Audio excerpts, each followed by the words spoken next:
নমস্কার। আজকে আরেকটা আলোচনায় আমরা আসলাম। সেটা হচ্ছে, আমরা সকলেই জানি যে 25শে বৈশাখ রবীন্দ্রনাথ ঠাকুরের জন্মদিন।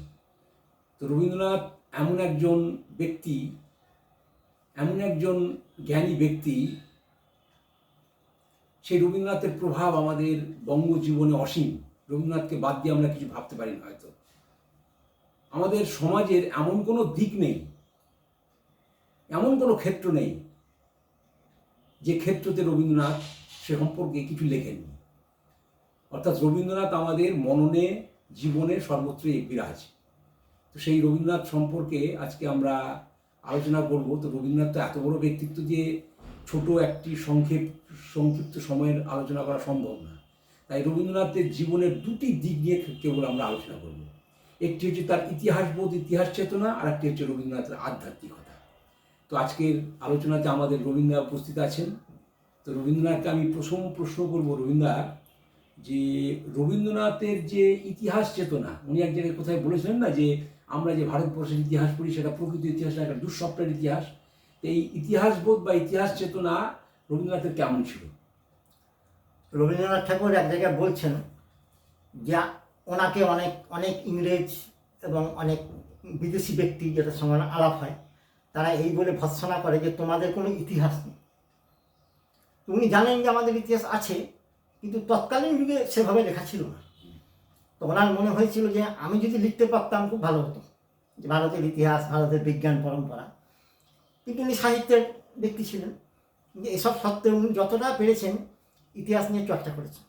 ওনার বক্তব্য হচ্ছে যে ভারতবর্ষে একদল লোক হঠাৎ করে চলে এলো, মারামারি কাটাকাটি করলো, এর মধ্যে প্রকৃত ভারতবর্ষ কই?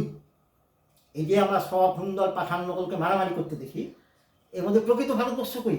এর মধ্যে প্রচুর ভালো ভালো স্থাপত্য নির্মাণ হয়েছে, বৈজ্ঞানিক আবিষ্কার হয়েছে, সঙ্গীত সাহিত্য নৃত্যশিল্প রচনা হয়েছে, নাট্য রচনা হয়েছে। এগুলো ইতিহাসে খুব একটা দেয় না, খুব কম দেয়। এই নিয়ে ওনার একটা আশ্বাস ছিল যে এগুলো কোথায়। তারপরে উনি, হ্যাঁ ঠিক, যখন আমরা মোগল আমলের বা ইসলামিক ইতিহাস পড়ি তখন মনে হয় যে কি ব্যাপার, এই দেশটাকে আমাদের না অন্যদের, তাদের ইতিহাস দিচ্ছে, আমাদের প্রকৃত ইতিহাস আমরা সেখানে খুঁজে পাই না। উনি বলছেন যে বাইরে থেকে কেউ যদি এসে কোনো একটা ঘরের ইতিহাস লিখতে চায় তাহলে কখনই যথার্থ হয় না, সে তো বাইরের লোক। সেরকম আমাদের ইতিহাস লেখাটা আমাদের লেখকরাই লিখবেন, সেটা স্বাভাবিক হবে, তাতে ভুল কম হবে, একবারে নিখুঁত হবে না। কারণ প্রত্যেকটা দেশের ইতিহাস সেই দেশের লোকেরা লিখে থাকেন। আমাদের ইতিহাস দেখা যাচ্ছে কার্ল মার্কস লিখেছেন, ইংরেজ লিখেছেন, এবার ঐতিহাসিক যদুনাথ সরকার লিখেছেন, সেটাকে আন্ডার এস্টিমেট করা হয়েছে। যেমন রমেশচন্দ্র মজুমদার লিখেছেন, সেটাকে করা হয়েছে। পরবর্তীকালে প্রচুর মাখনলাল এসেছেন, তিনি লিখেছেন। ডক্টর রাজেশ্বর সঙ্গে একটা কথা বলি, আমি একটা কবিতা পড়েছিলাম ওই সিপাহী বিদ্রোহের উপরে। সেই কবিতাটার লেখক হচ্ছে আমাদের সুকান্ত ভট্টাচার্য। ওখানে একটা লাইন আছে যে ইতিহাসের পাতায় তোমরা পড়ো কেবল মিথ্যে, বিদেশিরা ভুল বোঝাতে চাই তোমাদের চিত্তে। যেমন এই যে আর্যরা বাইরে থেকে এসছে, ঢুকিয়ে দিয়েছে, কোনো প্রমাণই নেই। কারণ আমাদের এত বড় রামায়ণ মহাভারতের বই তো লেখা থাকবে যে আর্যরা বাইরে থেকে এসছে, তা বরং বারবার লেখা আছে যে এখান থেকেই আর্যরা বাইরে চলে গেছে। বারবার লেখা আছে যে ভারতবর্ষ থেকে আর্যদের উৎপন্ন হয়, সেখান থেকে তারা বিভিন্ন জায়গায় চলে গেছে, ছড়িয়ে গেছে, পরিষ্কার লেখা আছে। এইগুলোকে রবীন্দ্রনাথ কিছুটা তুলে ধরেছে। তারপরে দীনেশচন্দ্র সেন বলে একজন ভালো সাহিত্যিক ওনার সময় ছিলেন। তো দীনেশচন্দ্র সেন একটা গ্রন্থ লিখলেন, তার নাম রামায়ণী কথা। রামায়ণী কথার মুখবন্ধটা, প্রিফেসটা উনি ঠিক করলেন যে রবীন্দ্রনাথ ঠাকুর লিখবেন। তাতে রবীন্দ্রনাথ ঠাকুর লিখলেন যে রামায়ণ এবং মহাভারতকে কেবল মহাকাব্য বলিলেই চলিবে না, তাহা ইতিহাসও বটে। তাহা একটি যুগকে অবলম্বন করিয়া আশ্রয় করা ইতিহাস নয়, তারা ভারতবর্ষের যুগ যুগান্তের ইতিহাস। তারপরে উনি লিখলেন রাম একই সঙ্গে দেবতা এবং একই সঙ্গে তিনি মানুষ। তারপর উনি বললেন ধন্য সেই কবিযুগলকে যাদের লেখা দুটি মহাকাব্য রামায়ণ এবং মহাভারত ভারতবর্ষের ধনীর প্রাসাদ থেকে অতি দরিদ্রের পণ্যকুটিরে পর্যন্ত হাজার হাজার বছর ধরিয়া সমানভাবে জনপ্রিয়তা অর্জন করিয়াছে। রামায়ণ মহাভারত সম্পর্কে তার এত শ্রদ্ধাবোধ ছিল। হ্যাঁ, তারপরে এক জায়গায় উনি বলছেন যে মহাভারতের কিছু কিছু অংশকে প্রক্ষিপ্ত বলে মনে হয়। এবার মহাভারতে বলা হচ্ছে, কথা মহাভারত মেনে নিয়েছে। মহাভারত বলছে যে এই মহাভারত আগে অনেক বড় ছিল, অনেক বড় ছিল, সেটাকে খুব ছোট করে লেখা হয়েছে, সংক্ষেপে লেখা হয়েছে। হ্যাঁ, কারণ বেদব্যাস বলছেন এই মহাভারত প্রথমে উনি 60 লক্ষ শ্লোকে লিখেছিলেন। তারপরে তাহলে 1 লক্ষ তো শ্লোকটা আছে, তারপরে 40 লক্ষ শ্লোক পরে পরিতৃপ্ত হয়েছে। তারপরে উনি 30,000 শ্লোকে লিখলেন। হ্যাঁ, তারপরে উনি কমিয়ে মানুষের জন্য 1 লক্ষ শ্লোকে লিখলেন, কারণ ওনার বিভিন্ন মুনি ঋষির সঙ্গে আলোচনা করে উনি বুঝলেন যে মানুষ এত মনে রাখতে পারবে না, যে মানুষের জন্য উনি খুব সংক্ষেপে লিখলেন 1 লক্ষ শ্লোকে। এইবার একটা 60 লক্ষ শ্লোকের জিনিসকে যদি 1 লক্ষতে পাই, তো স্বাভাবিক অনেক কিছু তো তৃপ্তি হবে না, অনেক জায়গায় মনে হবে কি ঘটনাটা চট করে শেষ হয়ে গেল। এটা রবীন্দ্রনাথের মনে হয়েছে, আচ্ছা, কিন্তু এটা মনে হয় ব্যাখ্যাটা আবার মহাভারতেই দেওয়া আছে। আবার রামায়ণও বলা আছে যে রামায়ণও অনেক শ্লোকে ছিল, সেটাকে বাল্মীকি 24,000 শ্লোকে কমিয়েছে, কমানো হয়েছে যাতে মানুষ মানে পড়তে পারে, আয়ত্ত করতে পারে। অত বড় দায়িত্ব করা সম্ভব না।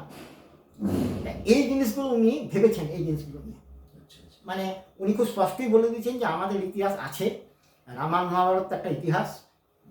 আপনার জায়গায় দেখছি লেখা আছে যে পূর্বে পুরাণকে ইতিহাস বলিয়াই গণ্য করা হইত, ইংরেজি আসিয়া ইহাকে মিথ বলিয়া উপহাস করিল।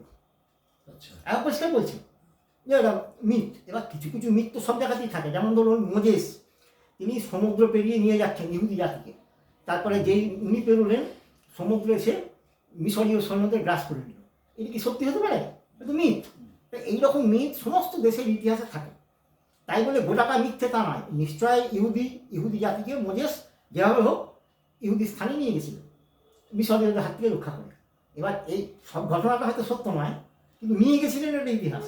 তেমনি রাম রাবণের যুদ্ধ হয়েছিল ইতিহাস, মহাভারতের কুরুক্ষেত্র যুদ্ধ হয়েছিল ইতিহাস, হস্তিনাপুরের রাজধানী ছিল, ইন্দ্রপ্রস্থের রাজধানী ছিল ইতিহাস। এগুলো খারাপ কিছু নেই, সত্যি কুরুক্ষেত্র যুদ্ধ হয়েছিল এটা ইতিহাস। এগুলো রবীন্দ্রনাথ খুব সমর্থন করেছেন, এগুলো ইতিহাস স্বীকার করেছেন, স্বীকার করেছেন। যেটা আধুনিক কালের মানে কেউ কেউ কেউ অস্বীকার অস্বীকার করছে না, রামায়ণ মহাভারত পুরো গপ্প কথা, এর মধ্যে কোনো ইতিহাস নেই। না। কিন্তু এটা সমাজ জীবনের মিথ, সম্পূর্ণ মিথ বলে এটাকে তারা গুরুত্বহীন করে উনি আবার বলছেন যে কিছু মিথ থাকিতে পারে, কখনই পুরোপুরি হ্যাঁ, সে তো যে কোনো সাহিত্যে একটা বাস্তব ঘটনার উপরে উপাদান সংগ্রহ করে লেখেন। তারপরে তিনি কিছু নিজের কল্পনা মিশিয়ে 100 বার। একটা গল্প এটা সাহিত্যের একটা- তার মানে এই নয় যে সেটা সম্পূর্ণ মিথ্যা। 100 বার। সে তো বঙ্কিমচন্দ্রের গল্প উপন্যাস আমরা পড়েছি, আনন্দমঠে আনন্দমঠের তো ঘটনাটা ঘটেছিল, হ্যাঁ। সোমনাথ মিত্র ঘটেছিল, ঘটেছিল। ওটাকে নিয়ে তারপর তিনি একটা নিজের মতো করে কল্পনা করে দিলেন আর কি। ঠিক। আচ্ছা, এটা তো গেল ইতিহাসের ব্যাপার। এবার রবীন্দ্রনাথকে বলা, রবীন্দ্রনাথ হচ্ছে উপনিষদের প্রসূতিকারে তার জন্ম হয়েছিল, উপনিষদের কবি, বেদান্তের কবি বলা হয়েছিল। আবার স্বামী বিবেকানন্দ নিজে প্র্যাকটিক্যাল বেদান্তের কথা বলেছেন। তো রবীন্দ্রনাথ ঠাকুর এই বেদান্ত বা উপনিষদ সম্পর্কে তার জীবনে বা তার কবি বা সাহিত্যে গানের মধ্যে লেখার মধ্যে দিয়ে কি প্রতিফলন করেছে? বিশাল, মানে মোটামুটি রবীন্দ্রনাথ প্রায় 2400টি গান লিখে গেছেন। তার মধ্যে 1900টি গান এমনি গান, আর বাকিগুলো হচ্ছে নৃত্যনাট্য আছে তার গান। সব মিলিয়ে 1900টি গানের মধ্যে প্রায় 600টি গান আধ্যাত্মিকতা বেশ করে ভিত্তি করে। এর মধ্যে প্রথম দিককার সমস্ত গানই উপনিষদকে ভিত্তি করে, পরবর্তীকালেও তিনি উপনিষদকে ভিত্তি করে অজস্র গান লিখেছেন। যেমন উপনিষদ একটা শ্লোক আছে যে ঈশ্বর আমাদের নয়ন দিয়েছেন, সেই নয়ন দিয়ে আমরা দেখি, কিন্তু ঈশ্বরকে দেখতে পাই না। আচ্ছা, এইটাকে নিয়ে উনি একটা গান লেখেন, নয়ন তোমাদের দেখিতে না পাই, দেখিতে রয়েছে নয়নে নয়নে। সেই গানটা এখনও কেউ কেউ গায়। তারপরে উপনিষদের একটা শ্লোক আছে, অনেক উপনিষদেই আছে, আনন্দ খলিদানি ব্রহ্ম, অর্থাৎ ভগবান এই বিশ্বকে সৃষ্টি করেছেন তার আনন্দ লাভের জন্য। এই শ্লোকটাকে ভেঙে উনি তিনটে গান লিখেছেন। একটা জগতে আনন্দ যজ্ঞে আমার নিমন্ত্রণ, একটা আনন্দ ধারা বহিছে ভুবনে, আর একটা আনন্দ লোকে মঙ্গলা লোকে বিরাজ সত্য সুন্দর। আরো লিখেছেন হয়তো, কিন্তু এই তিনটে আমার মনে পড়ছে না। আচ্ছা, আচ্ছা। তাহলে এটা ওই একটি শ্লোকের উপরে ভেঙে লিখেছেন, এটা একটা ক্ষমতা বিরাট। ওখান থেকে উনি তার এটা উপাদানটা পেয়েছেন গান লেখার বিশাল ক্ষমতা একটা।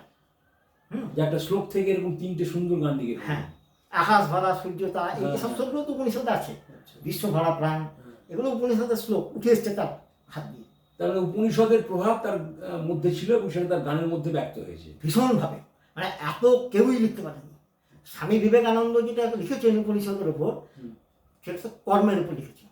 উত্তিষ্ঠ জাগ্রত প্রাপ্য বলা নিবোধ হতো, তুমি ওঠো জাগো নিজের প্রাপ্য বুঝে না, কর্ম।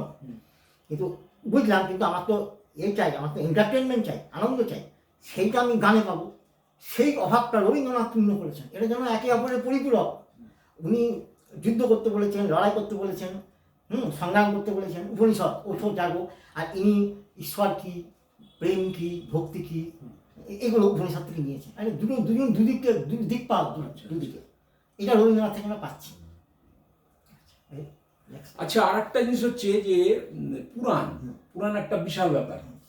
তো পৌরাণিক অনেক ঘটনা আছে, আমাদের অনেক গল্প আছে, অষ্টাদশ পুরাণ আছে। তো সেই পুরাণের প্রভাব রবীন্দ্রনাথের উপরে কেমন ছিল, বা পুরাণ নিয়ে কি চর্চা করেছেন, লিখেছেন কিছু? পুরাণের ওপর রবীন্দ্রনাথ প্রথমে উপনিষদ নিয়ে লিখতেন, পরবর্তীকালে এত চর্চা করেছেন যে অবিশ্বাস্য, ভাবা যায় না। উনি দেখলেন যে নিরাকার ভগবান নিয়ে আমি যখন লিখছি, তখন তাতে হে অন্তরতম, হে অন্তরতর, তুমি, হে প্রিয়, এসব নিয়ে লিখতেন। পরে দেখলেন যে এটা একটা জায়গায় গিয়ে আটকে যাচ্ছে, এর গতি সীমাবদ্ধতা উনি বুঝতে পারলেন। তখন উনি পুরাণের দিকে ঝুঁকলেন এবং উনি রাধাকৃষ্ণের প্রেম কাহিনী পড়ে অবাক হয়ে গেলেন এবং লিখলেন যে বৈষ্ণবরাই এই সনাতন ধর্মকে প্রথম মানুষের সামনে, জনগণের সামনে লই আসি। শৈব শাক্তদের যে ধর্ম তাহা গোপন, গোপনে শৈব শাক্তরা সাধনা করে, কিন্তু বৈষ্ণবদের সাধনা লোকায়ত, ইহা গোপন নহে।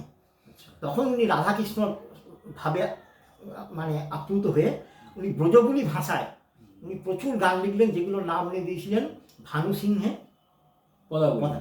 আচ্ছা, এতে উনি রাধাকৃষ্ণের ভাষায় লিখেছেন, ব্রজবুলি ভাষা লিখেছেন। আমি একটা গান শোনাচ্ছি, ছোট্ট সামান্য দু লাইনের।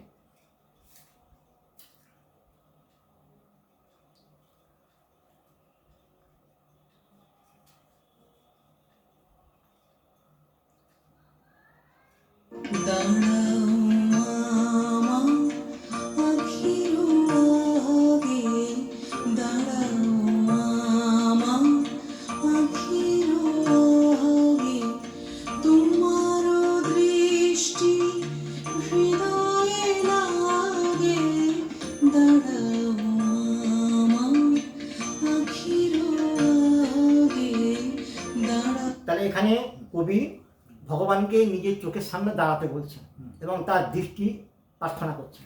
তাহলে ভগবান যদি নিরাকার হন, তিনি কি করে দাঁড়াবেন, কি করে দৃষ্টি দেবেন? অর্থাৎ এখানে তিনি সাকার ভগবানে চলে এলেন, পৌরাণিক যে সাকার ভগবান তাকে চলে এলেন, তিনি মূর্তির আশ্রয় নিলেন।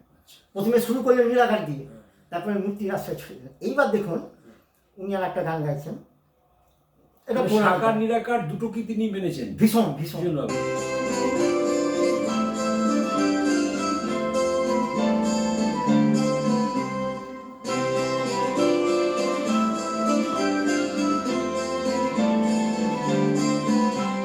सजनी सजनी राधिकालो देख बहु चाहिया, सजनी सजनी राधिकालो देख बहु चाहिया, मृदुल गमन श्याम आवे मृदुल गान गाहिया, सजनी।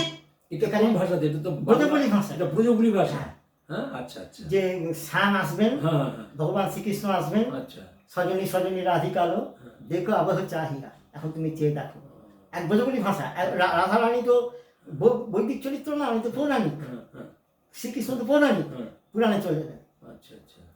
এরকম অজস্র গান, আমি যেখানে মাত্র দুটো শোনালাম 1 মিনিট, এবং অজস্র গান পুরাণ থেকে উনি নিয়েছেন। উনি যে পুরাণের ওপর কতখানি পড়ছেন ভাবলে অবাক হয়ে যেতে হয়।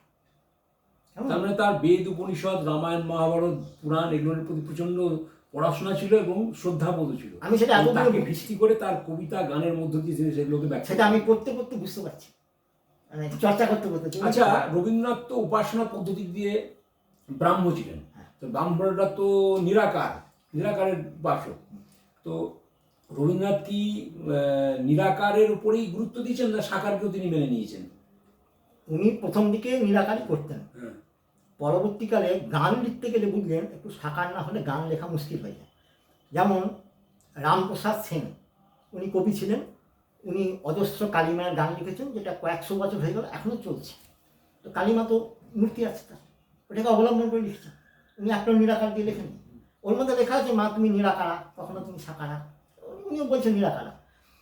এরকমভাবে রবীন্দ্রনাথ ঠাকুর এবং আরও যত কবি আছে, অতুল প্রসাদ, দ্বিজেন্দ্রলাল, রজনীকান্ত এবং নজরুল ইসলাম, তারাও নিরাকারকে দিয়ে লেখেননি। তারা অন্তরে তুমি আছো চিরদিন হে অন্তরতর, এখন আছে তো নজরুল ইসলামের আছে।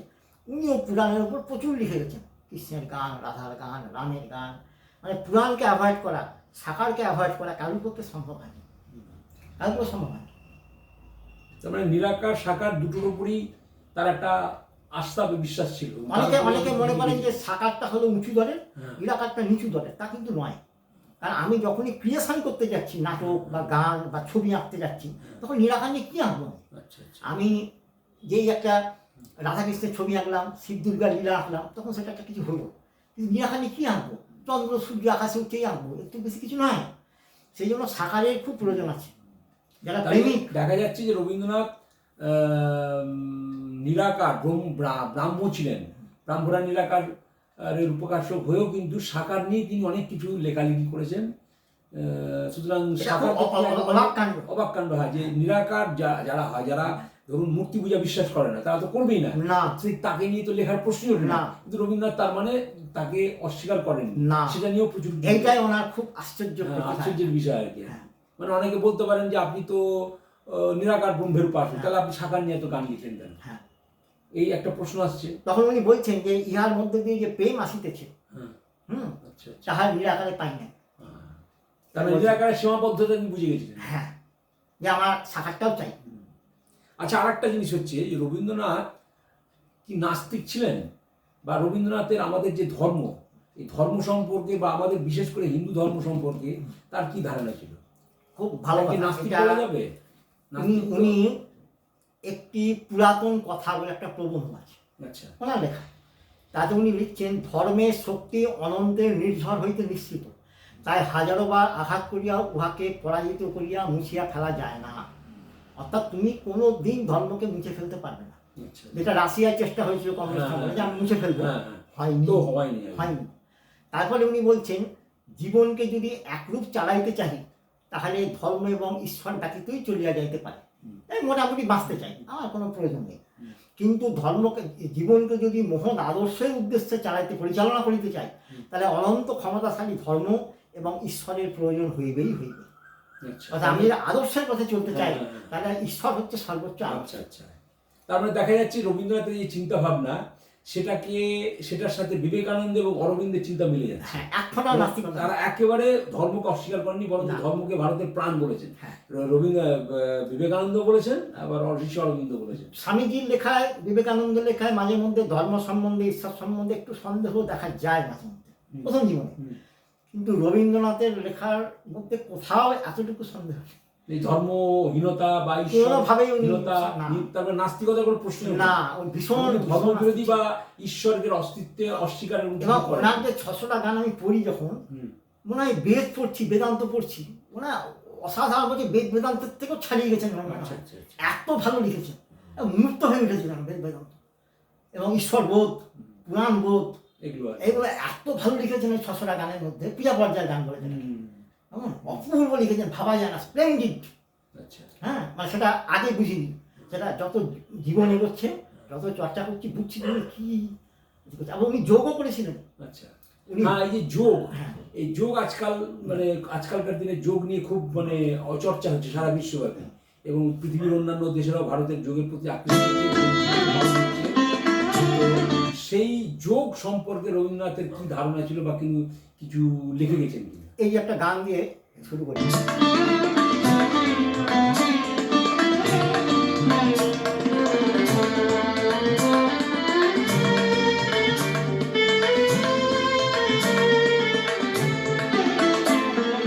বিশ্ব সাথে যোগে যেথায় বিহার, সেইখানে যোগ তোমার সাথে আমার।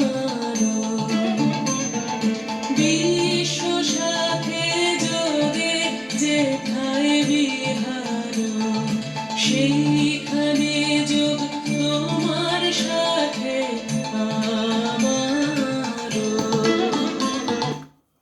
বিশ্ব সাথে যোগে যেথায় বিহার, সেইখানে যোগ তোমার সাথে আমার। উনি এক জায়গায় বলছেন, রবীন্দ্রনাথ ঠাকুর, যে আমরা অনন্তের সন্তান, এই অনন্তের সাথে আমাদের যে সংযোগ রহিয়াছে, আমরা যে পৃথিবীতে একক নই, আমরা আলাদা নই, এই বোধ অনুশীলনই হইল যোগ।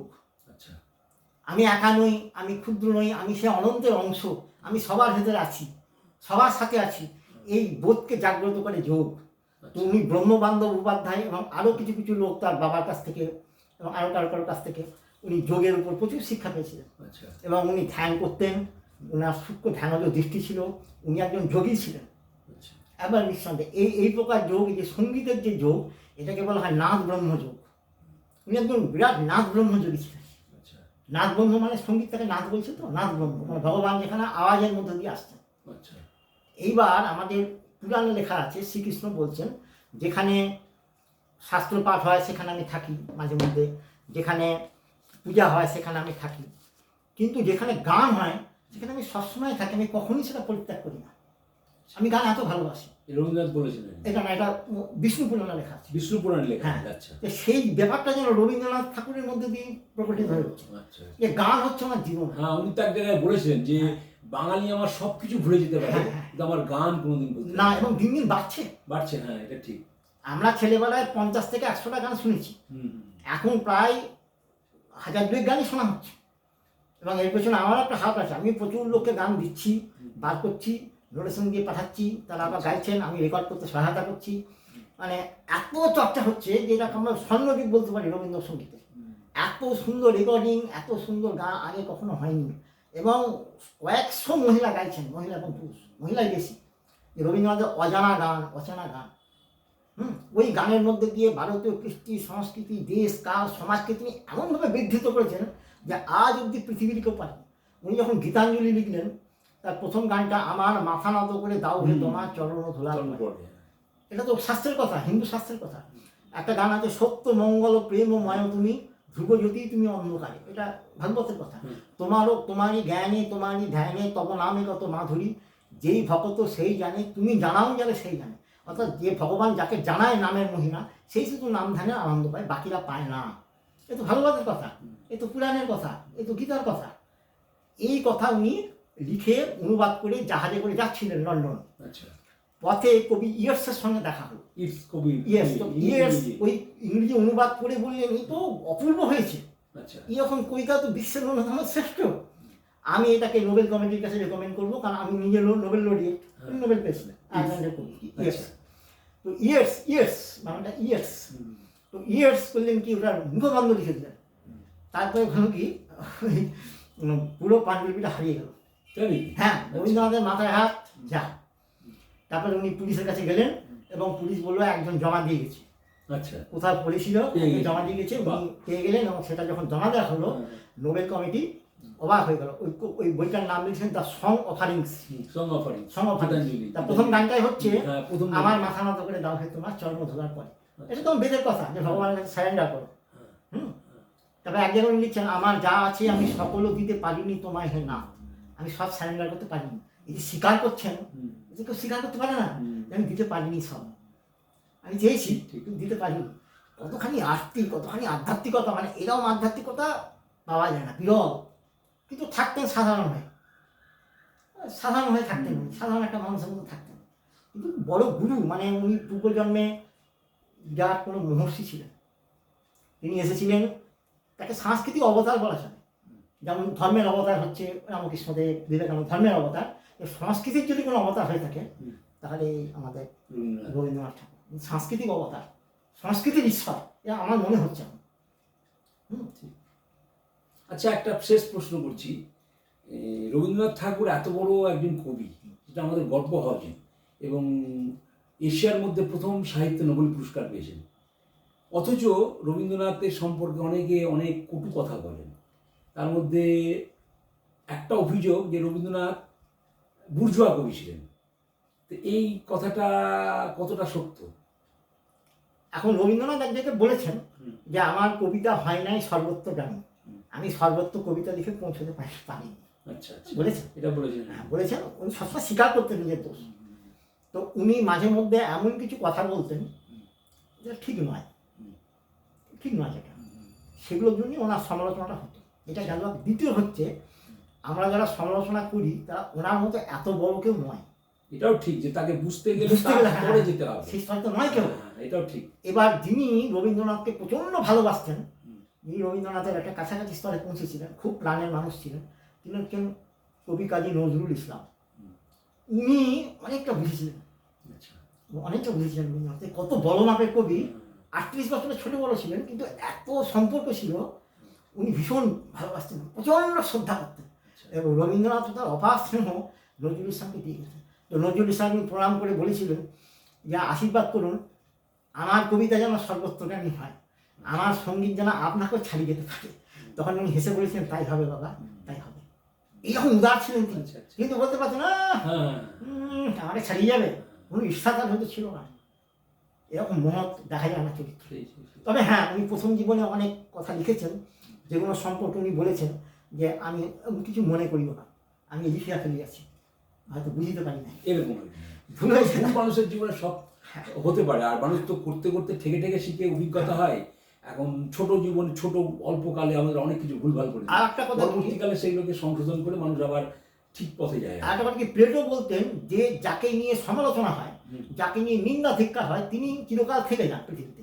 যে বইটা সমালোচিত, ধিকৃত, নিন্দিত, সেটাই প্রশংসিত। আচ্ছা আচ্ছা। যে লোকটাকে কেউ সমালোচনা করে না, যার কোনো আলোচনা নেই, তাকে কেউ চেনে তার না। কি চেনেন, এটাও ঠিক এটা আছে। হয়তো সমালোচনা একদিক থেকে ভালো। এবার ওই জন্য আমি মাঝে মধ্যে এমন কিছু কাজ করে থাকি যেটা অনেকে হয়তো সমালোচনা করলো, আমি বললাম নাই, ঠিক তুমি আছে। বলছো ঠিক আছে, কিন্তু আমার দিকটা দেখো একটু, আমি বলি আর কি, মানে একটু হোক সমালোচনা, ঠিক ঠিক একটু দরকারও আছে। হ্যাঁ, ঠিক আছে, তাহলে আজকে আমাদের আলোচনা এখানেই সমাপ্ত করছি। পরবর্তীকালে আবার কোনো একটা বিষয় নিয়ে আমরা আসবো।